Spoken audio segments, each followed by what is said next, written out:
Hey guys, welcome to another episode of the World Football Summit podcast. I'm your host, Jaime, CMO at World Football Summit. Excuse me if my voice sounds funny today, but I'm barely without it. Anyway, today we welcome to the show Lindi Ngwenya, founder of Sisu Sports Management. Sisu Sports Management is a talent agency, but with a different angle, as they work with players and coaches from less well-supported areas of the game, such as African football, smaller European leagues, and women's football. Now, they are also looking to provide African football talent of new opportunities in American colleges through a digital platform they're about to launch. This was a great conversation that covered a lot of ground. We talked about the growth of women's football, how we can unlock the next level of growth for the game, and the difference between Africa and other regions like Europe or North America. Sisu effectively means resilience, so this led us to talk about leadership skills and what she has learned from working with some of her clients. We also talked about the potential she sees for the African football industry and her expectations ahead of World Football Summit Africa. We even had time to talk about the role of AI technology in helping grow the sport or some of the opportunities behind Web3.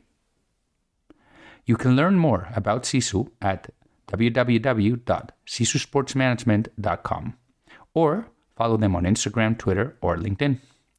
And Lindi is a speaker at the first ever World Football Summit Africa, so you will see more from her on the live stage in Durban on November 16th and 17th. Nothing else from my side. I hope you enjoyed this conversation with Lindi Ngwenya from Sisu Sports Management. Well, Lindi, hi. Thank you for joining the World Football Summit podcast. It's great to have you here ahead of World Football Summit Africa, which we'll be celebrating in just a few hours. So, welcome to the show. Hi, Jamie. Thank you very much for inviting me on to the show. Really looking forward to World Football Summit Africa, the first one on the continent. And I'm sure, hopefully, it's going to be the first of many. Oh, yeah, definitely. I think we're both on the same page on that. Anyway, Lindi, I was just wondering, before going into some of I think we're going to cover a lot of ground today, and I'm really looking forward to the conversation. But before we do, I would like to ask you if you could please share with the audience, what Sisu Sports Management is, and what services and what value you bring to the industry. Yeah, absolutely sure. So I'm Managing Director of Sisu Sports Management. We're headquartered in the UK, London specifically. And we also have a Sisu Africa subsidiary, which is headquartered in Lagos in Nigeria. We formed in 2013. And from the outset, our mission has always been and remains to elevate talent from underserved markets to the global football stage.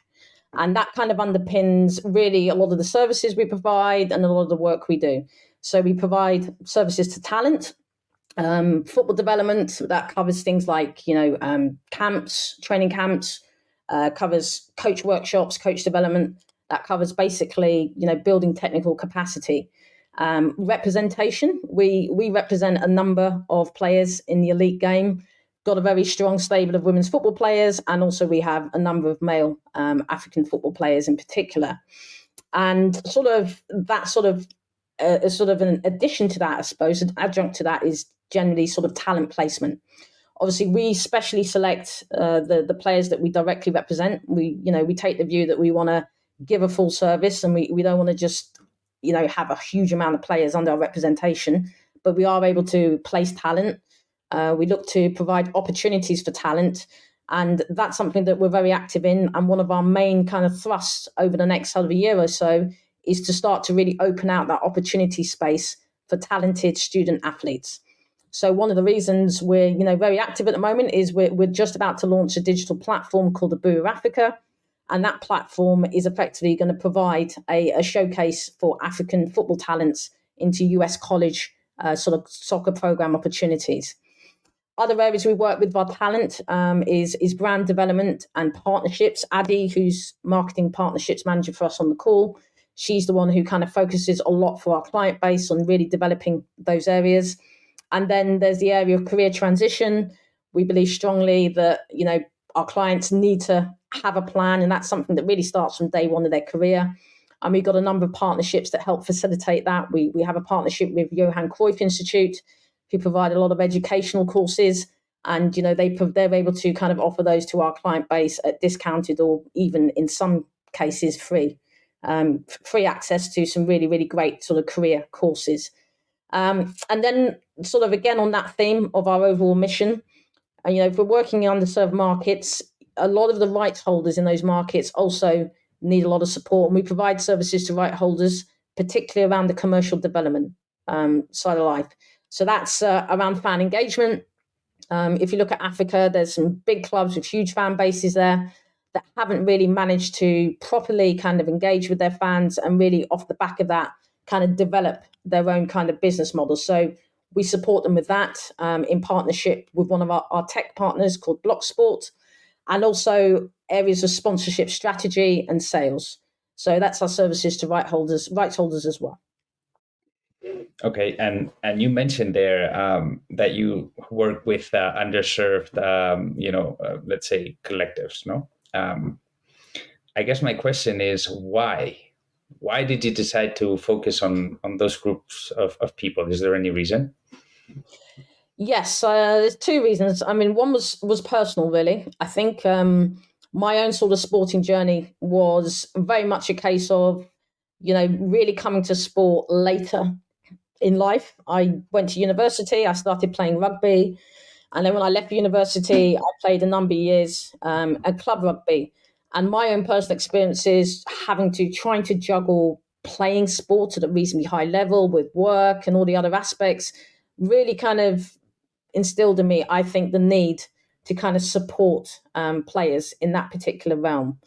And then on a more kind of practical level, really, football is a market that's got lots and lots of players and there's lots of agencies, particularly over here in England where we're based. It's a fairly mature market with real incumbents. So for me, if I was going to enter the space, and when I considered entering the space, I wanted to do it somewhere where I can make an impact, where the work and the experience that I've garnered professionally in my work life, as well as other areas, where I could really bring it to bear and make a positive difference. So that's why, we've always from the outset focused on underserved areas. To be honest, that's one of the main reasons why I wanted to have you on the show, because I love those type of initiatives that have more than just business behind it, right? There's a lot of purpose behind what you do. So it's something that I really, really like. And I'm really looking forward to really talk about a few things, a few topics on that. Anyway, you work with, female players. And I think this is the year, 2022 has been a remarkable year for women's football. Just yesterday, I was actually involved in a panel at the Johan Cruyff Institute, talking about women's football. And we were talking about unlocking the next level of growth for the women's game. Finally, we get that momentum. How can we take it to the next level? What's your views on that? That's a great question. And I think there's multifaceted answers, but I wanted to distill it down to, I think, two key areas. First of all is accessibility. And we've had the Women's Euros, and that was an amazing showcase of some of the best players in the world. And, we had fantastic kind of engagement off that. But put yourself in the shoes of maybe that young girl who's been inspired by watching the Euros. Is she actually going to be able to get out there and play the game? And really then, we then develop our next generation of fans and we grow the game that way. So I think accessibility is hugely important. Over here in England, I think the FA are making some of the right steps on that. There's a big program in schools to make sure that all girls, for instance, in schools have football offered to them. My concern, obviously, is that, that issue of accessibility is not something that's being equally addressed across the sort of global football market. And that is ultimately going to be key towards kind of growing the game. You have to have that sort of, you have to have that pyramid at the bottom as wide as possible, I think, to really kind of underpin your growth and make that sustainable. And then when you look at kind of the top of the game, so the professional game, essentially, I think there's still a fair bit of restructuring that's going to happen and needs to happen at top end of the game. the product's getting better. So, you know, what we mean by the product is the players are getting better. You know, there's players coming through who've been doing football from a very, very young age, and that's inevitably going to lead to kind of, you know, higher level, more entertaining games. But in terms of the professional game itself, I feel like some of the leagues, if I sort of unapologetically hark back to England, I feel like the WSL, we probably need more games.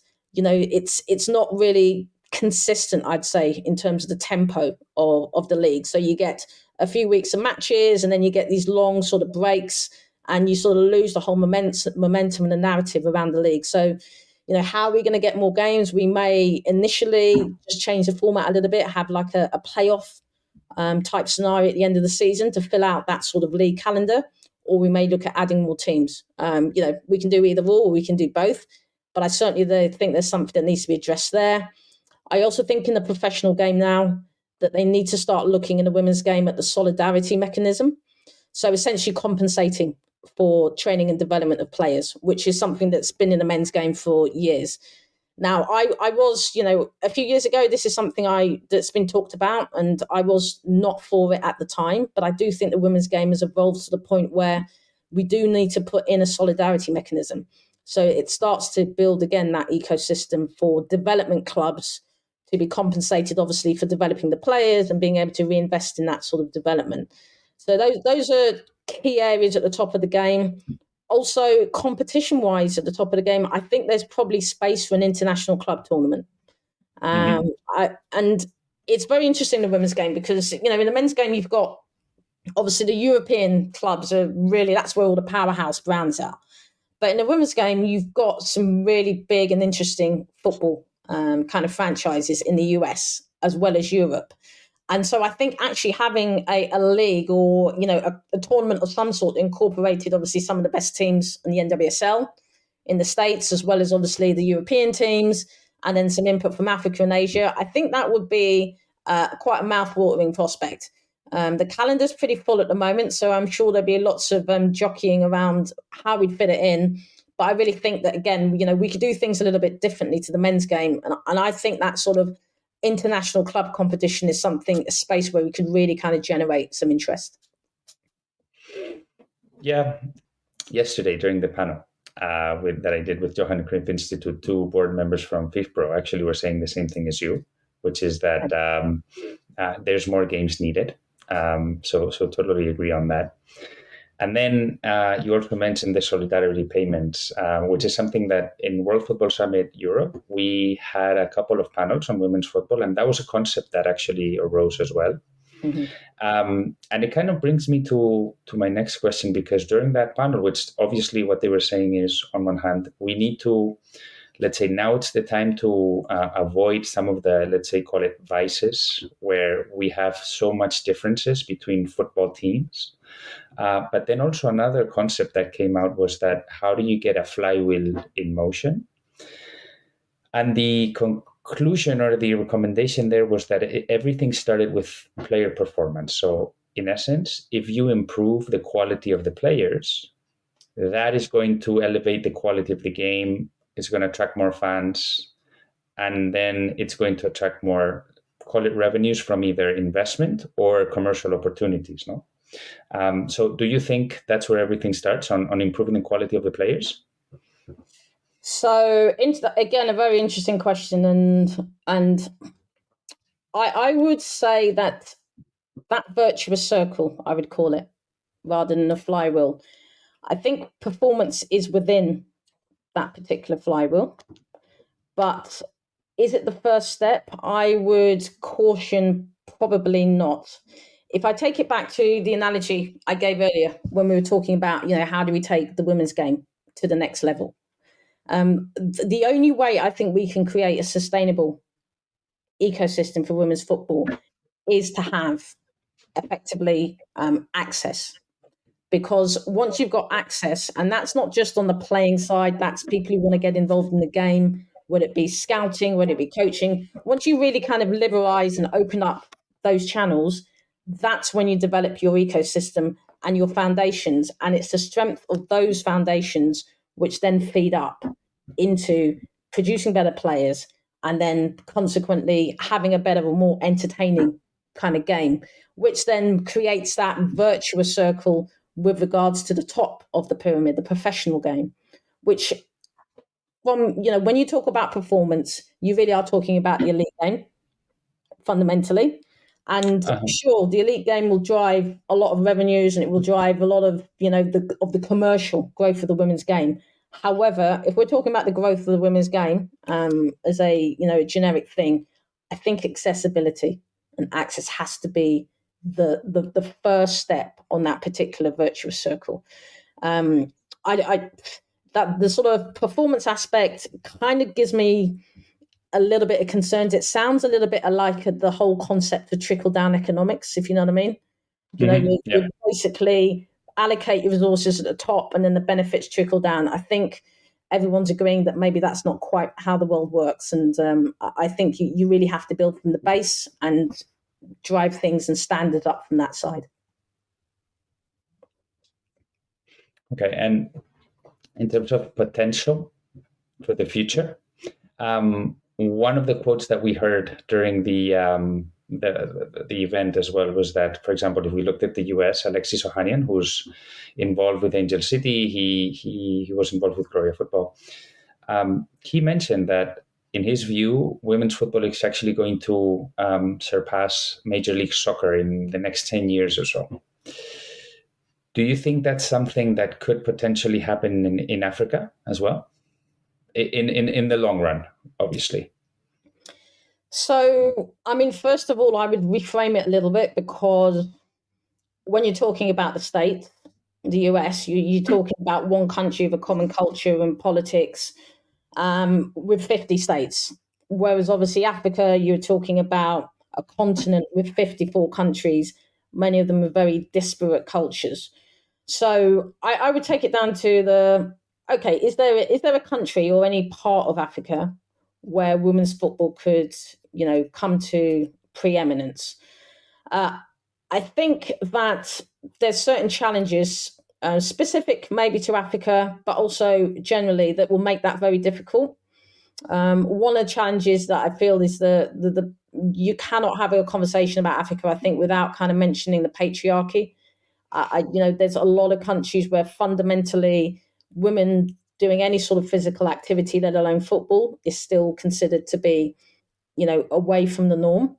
And so I think in order even to play football for a lot of girls and women, it's like doing something out of the ordinary. And already that's a huge barrier, obviously, kind of to the development of the game.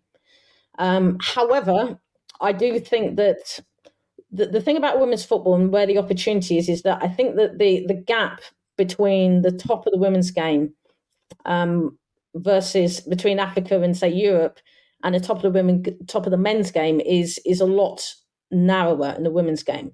So I think you'll have teams, for instance, like South African women, Banyana Banyana, who could maybe really kind of raise the profile of women's football, and ultimately the national team, a women's team, could be more popular than the national men's team, simply because of the achievements that they can have on the world stage.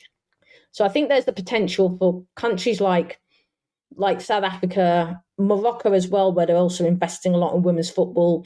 And you'll see Moroccan women in the World Cup for the first time next year. Again, I think if they have very, very good achievements, that can really kind of raise the profile for the women's game in those countries. But long term, I do think it will be very, very unlikely, certainly in my lifetime, where we'll probably see women's football in Africa overshadowing the men. I'd love to see it, but I don't think it will happen. Hopefully, let's say if time proves us wrong on this one, hopefully. Anyway, you mentioned before accessibility. CAF has just approved a new prize pool for the Champions League. So $400,000, I think, dollars will go to the winner, $250,000 to the runner-up, and $200,000 will go to each semifinalist. Now, going back to the thought you were mentioning before about accessibility, do you think at some point part of those funds end up enabling further access to the women's game? Absolutely. And actually, CAF have done a couple of things that I think are going to really move the dial in terms of accessibility for women's football in Africa. You've mentioned obviously the prize pool for the CAF Women's Champions League. There's basically 8 teams at the moment in that sort of finals tournament. Even the 8th place team will get $100,000. Okay. Right. So if you think about that, the incentive now for, a team in one of those African countries to actually go through that qualification and just get to that final tournament is very high, because 100,000 is, believe you me, is a significant chunk of change for a lot of the women's teams operating on the continent.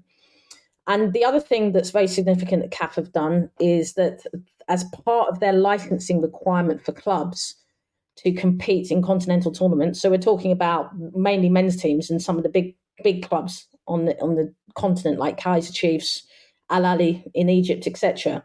In order for them in future to be able to compete in those continental tournaments, they need to have a women's team. And actually, I think that's hugely significant, because up till now, you've had a very, very patchy sort of involvement in women's football with some of those big clubs on the continent. There's good examples like Mamelodi Sundowns, who, their women are actually just about to play in the finals of this year's CAF Women's Champions League. But, there's a lot of big teams that haven't yet sort of set up their women's teams. And this directive from CAF is going to make them do it. And certainly in the case of clubs like Kaizer Chiefs, I know that they're putting a lot of effort in terms of doing that and doing that in the right way. And that is really going to drive the growth of the game on the continent.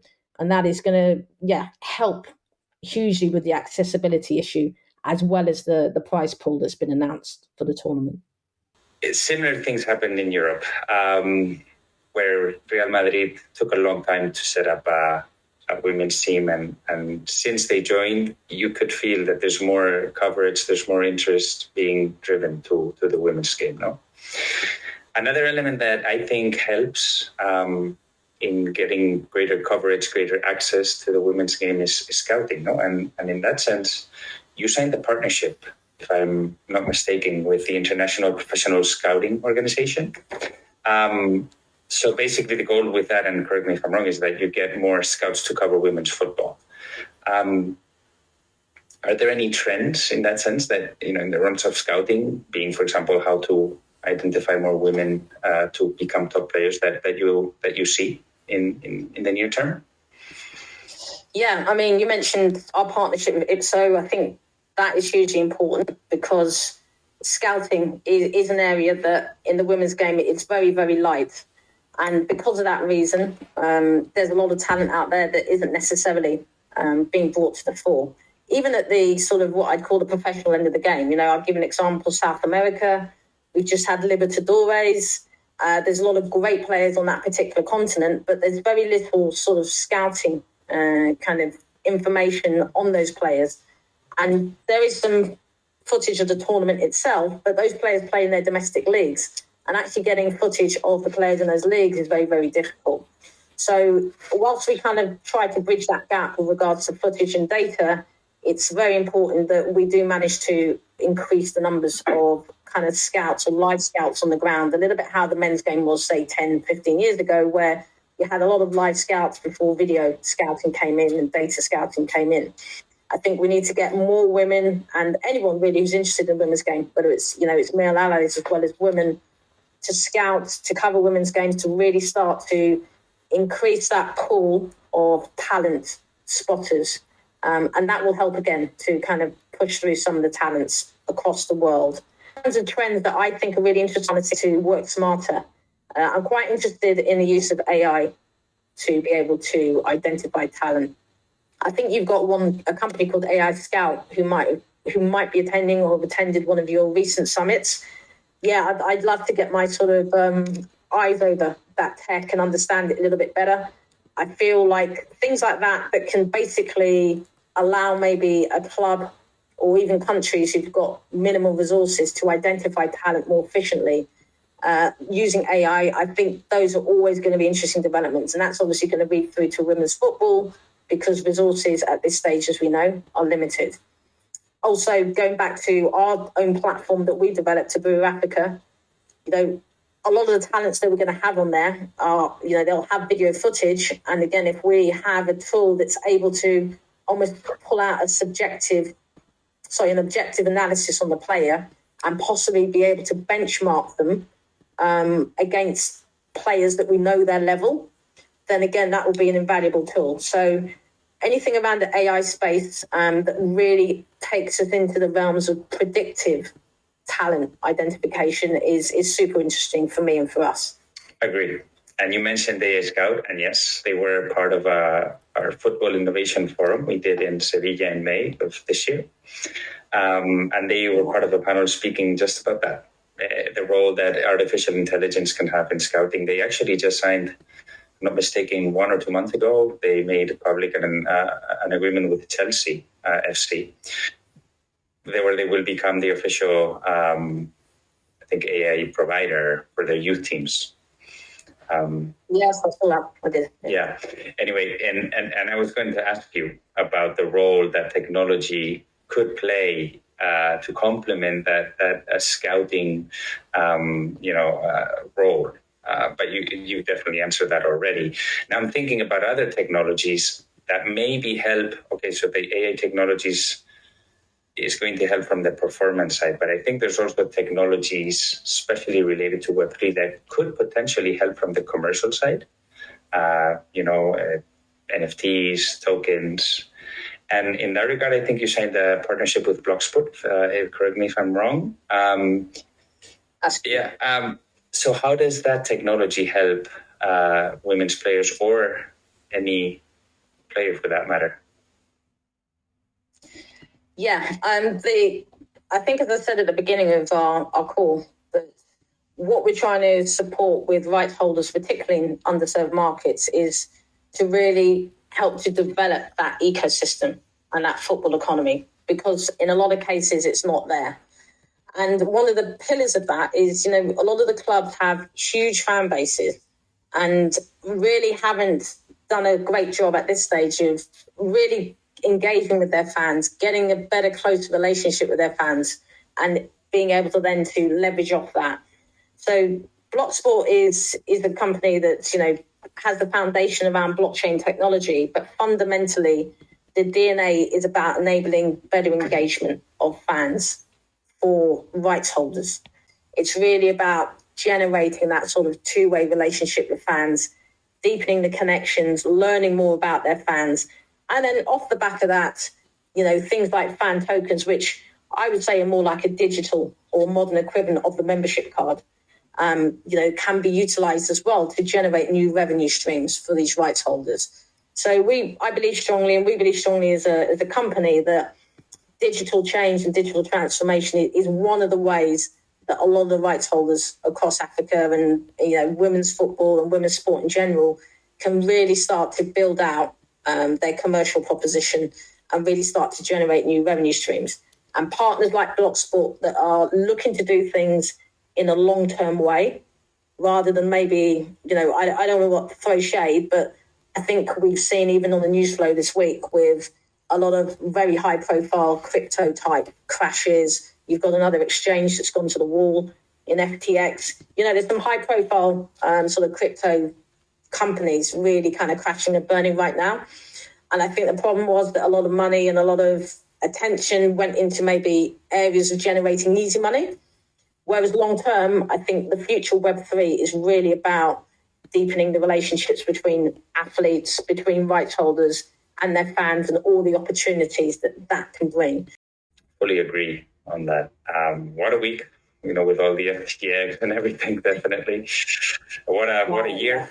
But I totally agree. I think it's a long-term play. And I think we're just scratching the surface. And from what I've talked with other industry leaders, they all have that same feeling. So it's just a matter of seeing how everything evolves. No? Going back to Sisu, it effectively means resilience. So what I'm curious to know, because your clients include both coaches and players, is that a trait you specifically look for when you decide to work with certain clients, resilience? And if so, and I guess the follow-up question is, what have you learned from working with some of your clients? Yeah, Sisu, like you said, it means resilience. It means mental fortitude in the face of adversity. And I think almost to get to a point where you are, kind of near the top of the tree with regards to sport, I think at some stage you need to have demonstrated those qualities in buckets.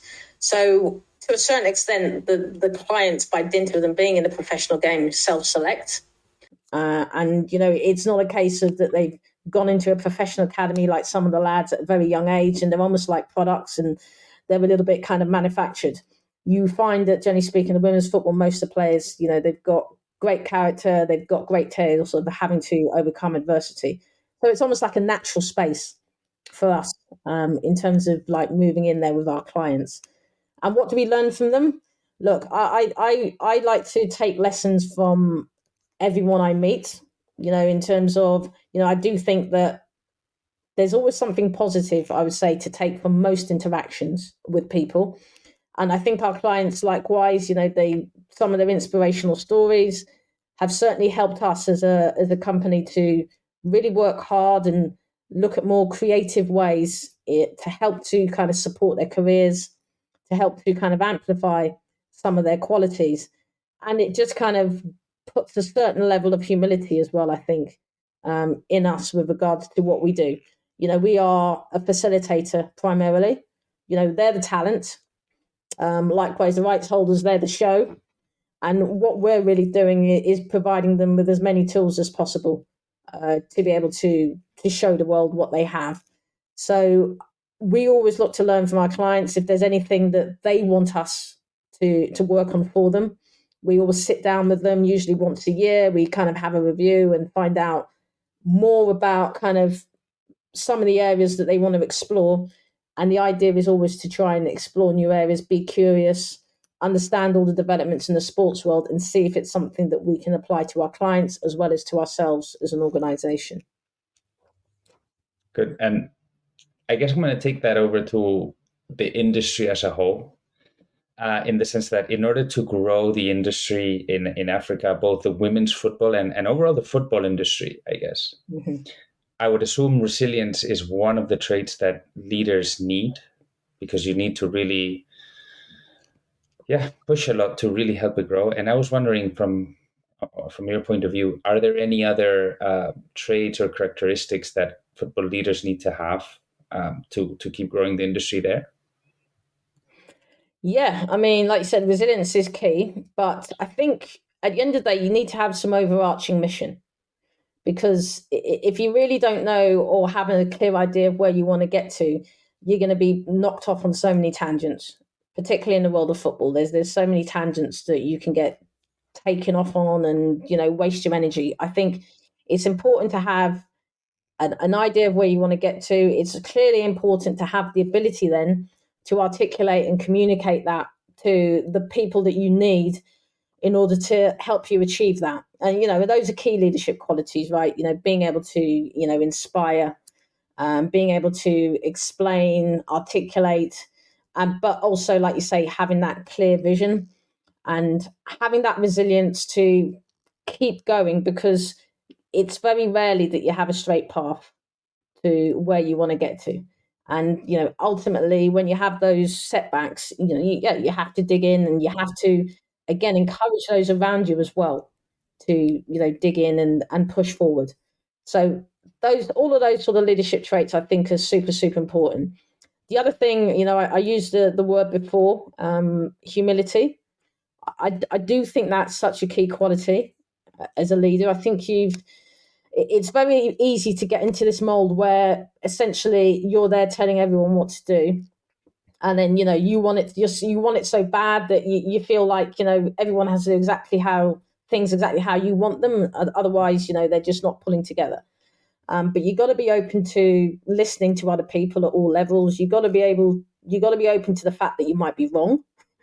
And you've just got to always have that humility to understand that as a leader, I think that you're actually serving the people that you lead rather than sort of pulling them along and grandizing yourself. I went to Sandhurst Military Academy, and the motto was "Serve to Lead."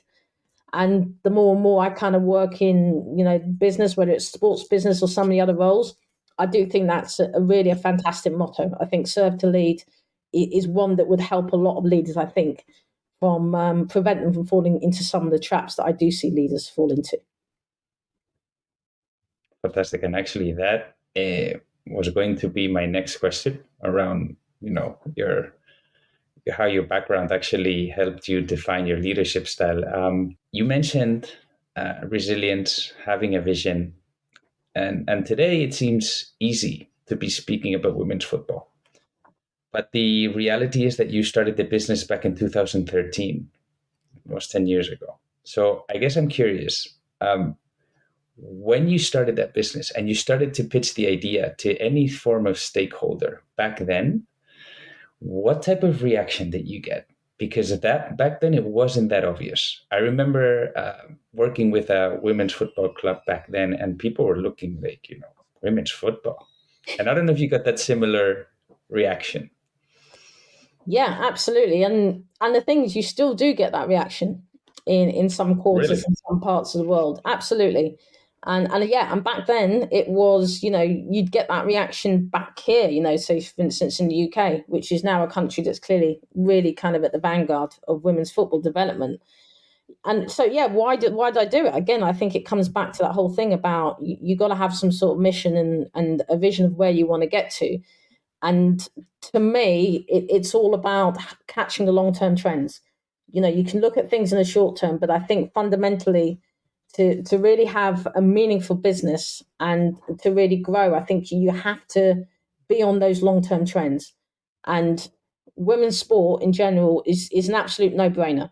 You look at the way the world is, you look at, the increasing levels of things like obesity, diabetes, etc., and those lifestyle challenges, a more active population, a healthier population is a key tenet of that. So, where you had a world where women being involved in sport was something that was still a little bit strange.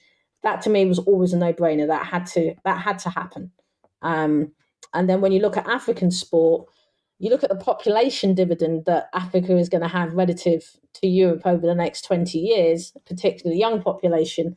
Again, that talent pool is huge now, and it's only going to get bigger. And really, it's long term, it's a no-brainer to be involved in a continent where you've got a huge influx of talent that can be tapped into. But the challenge is because, if you have a population dividend, it can also be a curse if you're not able to provide opportunities for that talent. And that's always been one of our key roles. We need to provide more opportunities for talent, whether it be on the pitch itself, whether it's the student athlete route, we call it the EduSport route, whether it's roles around the game, whether it's being an administrator, whether it's doing things, around the sort of sports ecosystem. I just think that long term, Africa is a no-brainer in terms of the growth play, and that's why we're going to be involved. It's funny because I actually was speaking about that with Marcos Pellegrin. He's the managing director of La Liga in Africa. Mm-hmm. In a previous episode of the podcast. And he was actually mentioning that by 2050, 1 in every 4 people in the earth will be African. Yeah. So it really makes sense for anybody looking to grow their fan base to really look into Africa. I guess going into your, let's say, leadership capabilities, Lindi, one of the things that stood out for me is given your resilience, given the vision that you had, given how much you really envisioned women's football becoming a reality that it is today. To me, you're really a change maker because you really challenge the status quo. So I guess from a leadership perspective, and there's a lot of students that listen to this podcast, I want to know from your side, what does it take to be a change maker? Because one of the feelings that I have is that there's a lot of people out there who have it within them, but for some reason they don't take the leap. So I don't know if you can really give some advice based on your own experience so far. Yeah, I think first of all, in most cases, most change makers don't realize they are, maybe until you look retrospectively or in the rearview mirror. I think it's about, like I said, is traveling that road less traveled, really kind of following your beliefs, doing something you believe in, doing something you're passionate about, not sort of being beholden to jumping on the next bandwagon. I think that's really the sort of the key to it, because at the end of the day, it's very easy to do what everyone else is doing, and it's quite comfortable. I mean, that's comfort zone for everyone, right? You leave university, you get a nice job, you do this, you do that, and that's the way life rolls. I think if you're anyone who wants to change things for the better, then that certainly involves stepping out of your comfort zone, because by definition, almost, by changing, most people don't want to change, right? So if you're doing things a bit differently, you're always going to come across, whether it be resistance, whether it be kind of, concern, even from a place of love. Your family aren't necessarily holding you back out of spite. They just might be just concerned because they just want you to sort of fit in with with the sort of general status quo. So I think you have to have a very strong mind. You have to really kind of know what you want. And it just comes back to what I said before. I think you just need to have an idea of where you want to get to, and just stay firm and stay consistent in trying to achieve that.